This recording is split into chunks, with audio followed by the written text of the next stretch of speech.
Hey Alpha Strikers, welcome to the review video for the TMNT Shredder's Return Wave 3, the Commons.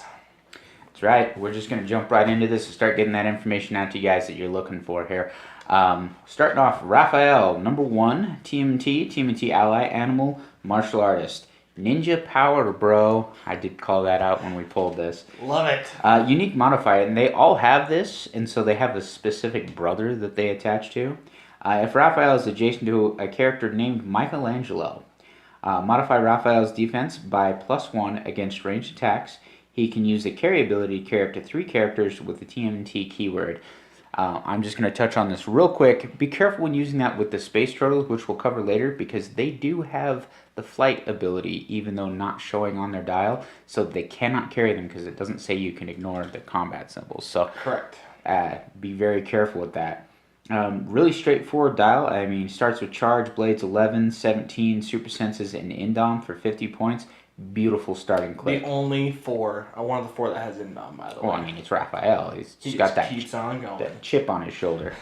But drops into leap climb. Again, still keeping blades. Goes back to charge with toughness and battle fury. So now he's mad.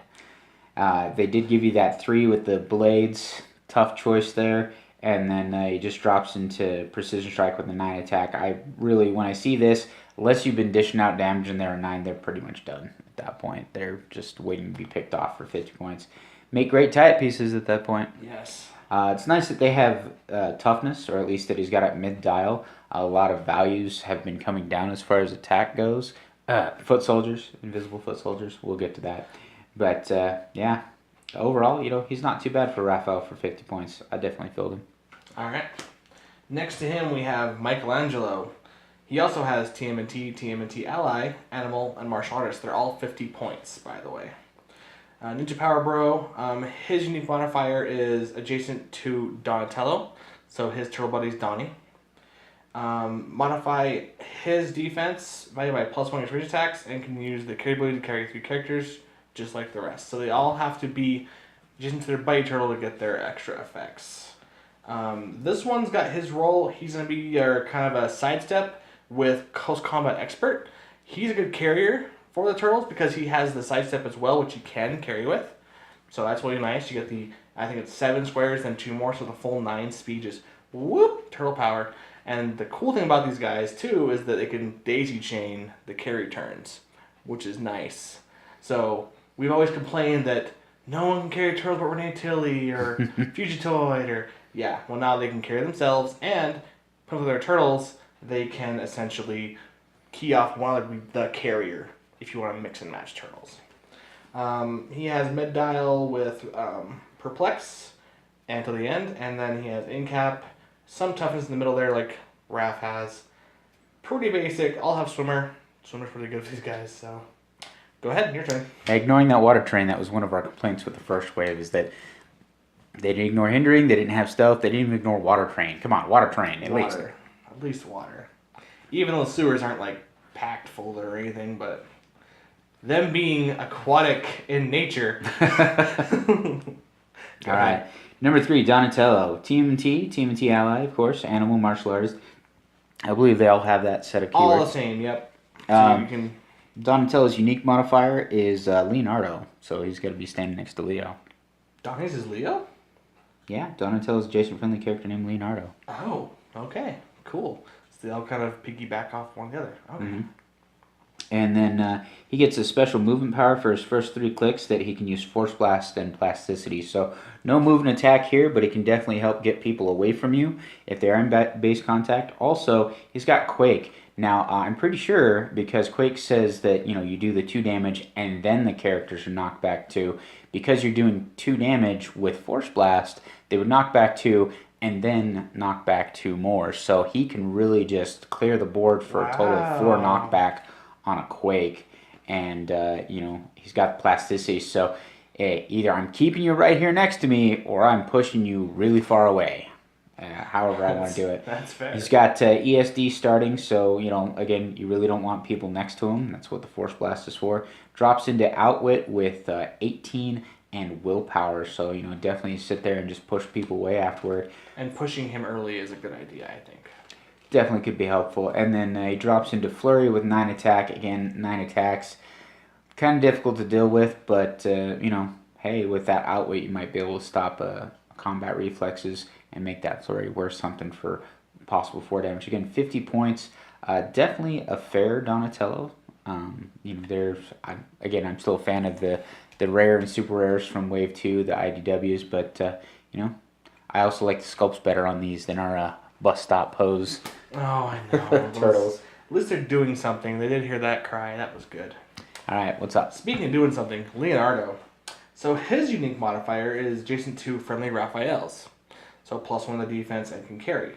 So he has his signature leadership, toughness, 18 defense with 11 attack blades. Him and Raph are good buddies together, man. They can just blend things together. His charge, bounce between sidestep and charge, first 3 clicks with blades, has leadership first 3 blades, and then goes to willpower with blades. He's just attacking with those swords. All I heard was blades. With sidestep and other powers. Who needs other powers? You got blades, you're fine. Just base them up and swing and roll dice. It's all good. Swimmer of course, 50 points, same keywords. I really like these turtles a lot. Like I thought I kind of was the first time I saw them previewed. After actually looking at their dials, looking at the way they can carry each other and get the bonuses on the way in, they can set up a good turtle defense power, hide in shadows if they want to. Mike can sidestep out of the hindering, carry the rest of them out. They've got some synergy, and I'm excited to play them in a battle box here real soon. So, you know, it'd be really fun to play all of these 50-point turtles with the Turtle Van at 100 points. Yes. That's a nice 300-point game right there. Indeed. All right, April O'Neil, number 5, TMT Ally Reporter. Freelance Reporter, at the beginning of your turn, you may choose an opposing character within 4 squares and line of fire. Until your next turn, that character can't be targeted with Perplex, Probability Control from a character friendly, or Perplex, or Probability Control from a character friendly to it. So it's similar to those the world needs to know traits, but I don't know why they didn't put it on there. Yeah. But you can stop them from being able to be perplexed or probbed from friendly characters. So no plex up, no prob from friendlies. Can be very helpful if they have like Flurry or something like that. She's got that for her first 2 clicks. You know, this was a really interesting version of April. This is like combat mode April. One, yep. Sidestep and exploit with willpower for 1 damage. Okay, 9s and 8s, I'm not really looking to swing at you, but if I've got that opportunity, I can just thump you and it's done. Then she drops into charge and blades and toughness and followed up with perplex. According to the flavor text here, this is when Splinter was teaching her how to defend herself. Because I believe in this comic series, she actually wanted to fight with the turtles. So, I mean, she's good for that little bit of, you know, stopping plex and prob and maybe a good punch here and there, you know, cracking some eggs. If you're lucky to hit a 8 on that, possibly 18 to 20. But then, you know, if she gets hit or pushes down, she turns into a fairly decent attacker, so...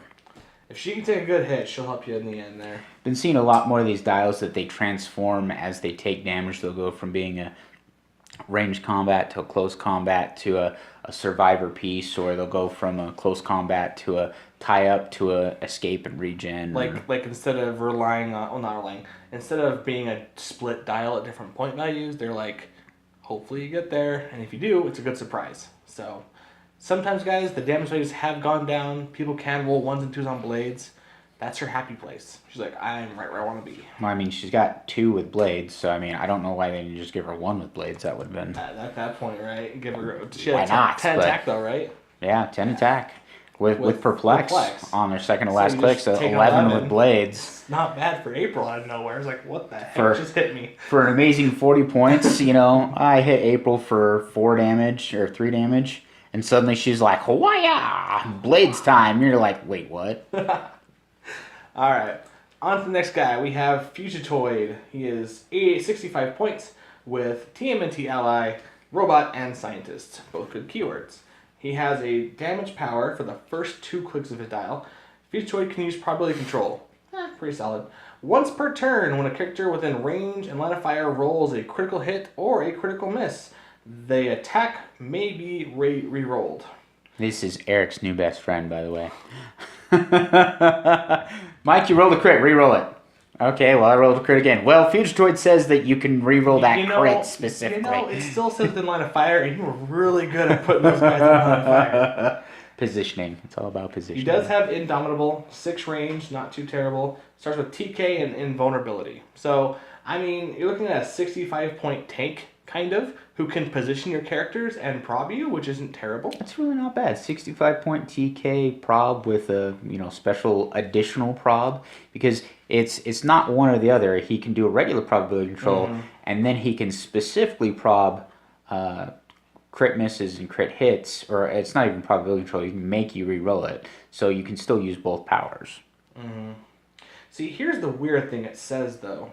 It says once per turn when a character within line of fire would roll a critical miss, the attack may be re-rolled. Right. Do you have to say when that goes off, or does the person who rolled the crit miss say... may be re-rolled. Yes. Oh, so let's see.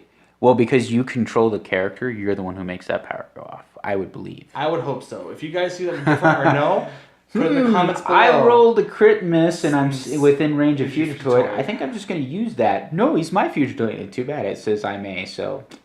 It just is a character. It doesn't say you can make them re-roll it, so... I would err on the side of it. They meant him to have a special probability control. But Maybe so. we'll have to see what they say. Yeah. And then, of course, mid-dial, he gets toughness with incap. So, I mean, 10 attack with incap's not bad. Just give him out tokens, sure. Late dial, force blast with some regen outwit. Regen. Yeah. Coming back. He regenerates himself. That's what he's trying to do. All right.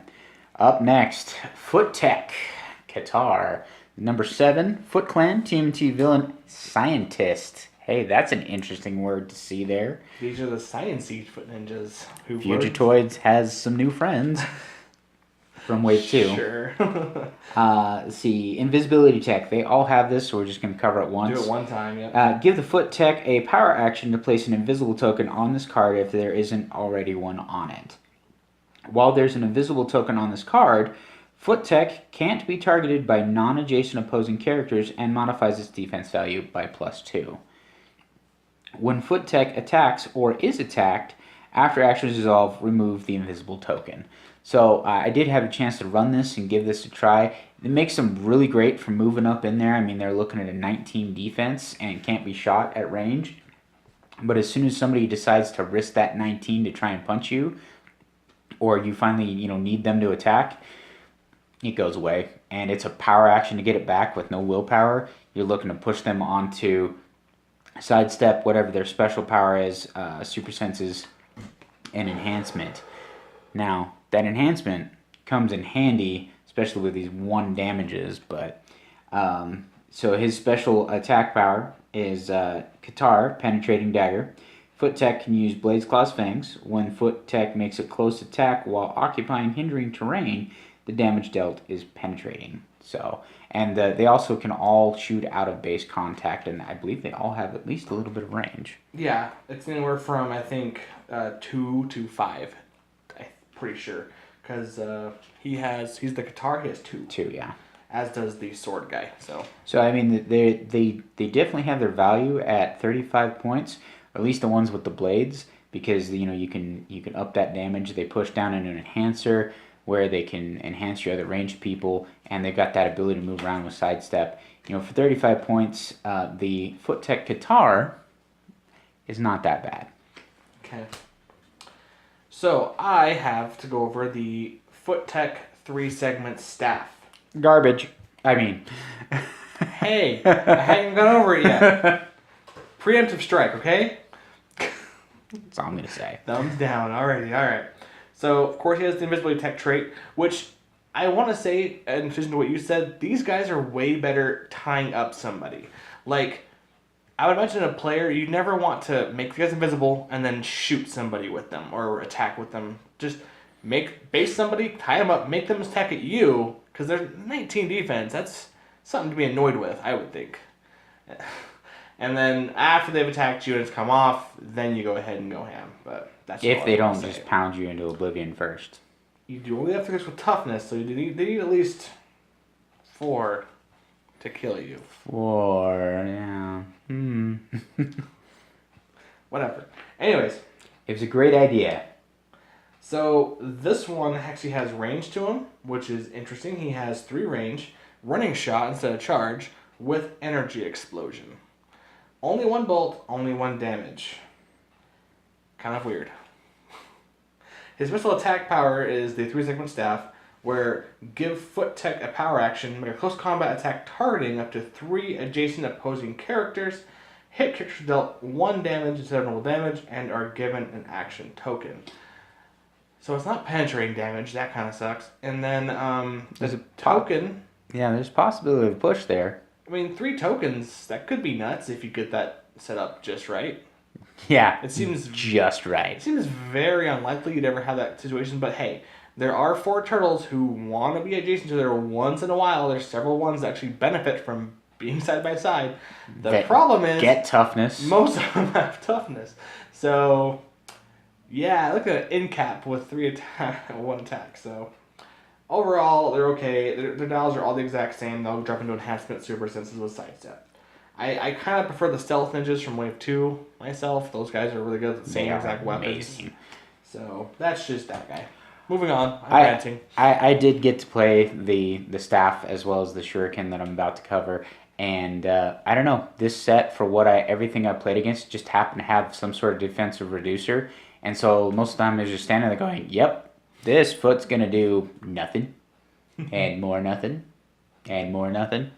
And, you know, then I lose my stealth tokens and then they died for the most part. I mean, I did get a lot of good enhancement shots in there, but it felt kind of dumb that I had to group all these ninjas together just to pull off an enhancement shot for 2, maybe 3 damage that was going to hit for 1.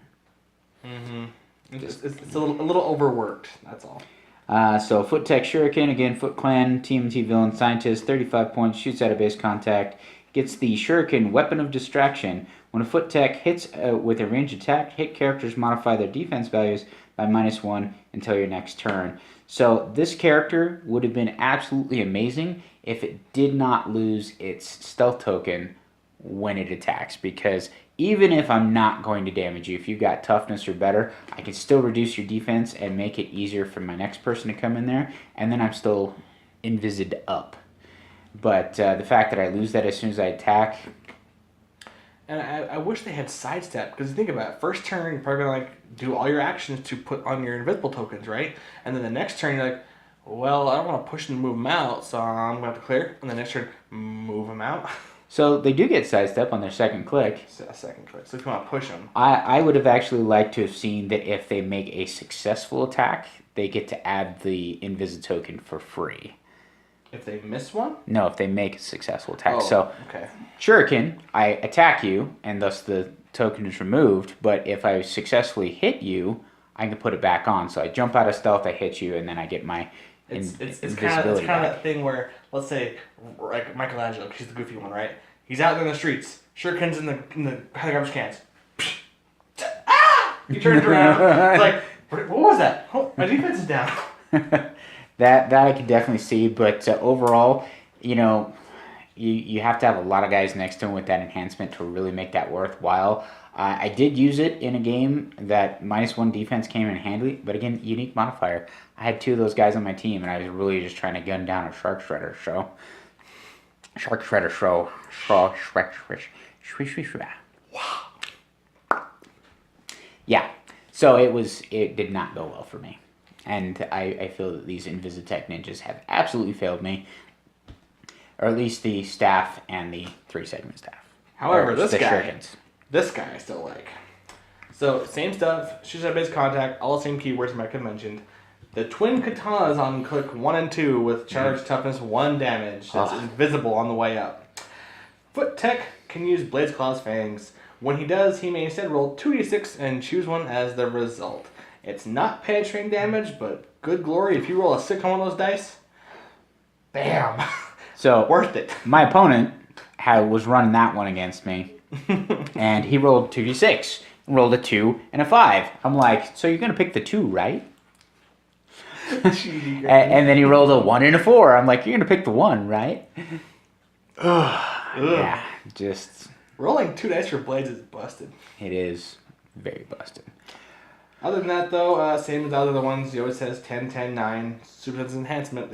They always push on to enhancement. So I mean, honestly, if you guys don't care about pushing them to move and then start sidestepping their way up, it's fine. It's just the super senses and the invisibility will keep you alive till you get there. But however, once you swing, you're probably done. I can see these guys to be really good as an escort force for somebody who can shoot through character bases and has range attacks like, I don't know, Killing Joke Joker. Nick Fury. Ooh. I wouldn't mind pushing some ninjas to up that damage count. Yep, there you go. So, that's a thought because they would get that +2 to their defense and can't be shot at range, so they can come up and base you. It's an invisible wall for Nick Fury. Yeah. You just surround them and away they go. At 35 points, definitely economical, but you're going to lose them, and you're going to get docked 35 points a pop for it. So, all right, well, that is the sum of our commons review for Teenage Mutant Ninja Turtles Shredder's Return Wave 3. We hope you found this insightful, informative, entertaining, and altogether helpful. And that's been it, guys. Please make sure to like, comment, and subscribe, and we'll see you on the next one. And remember, strike first and strike hard.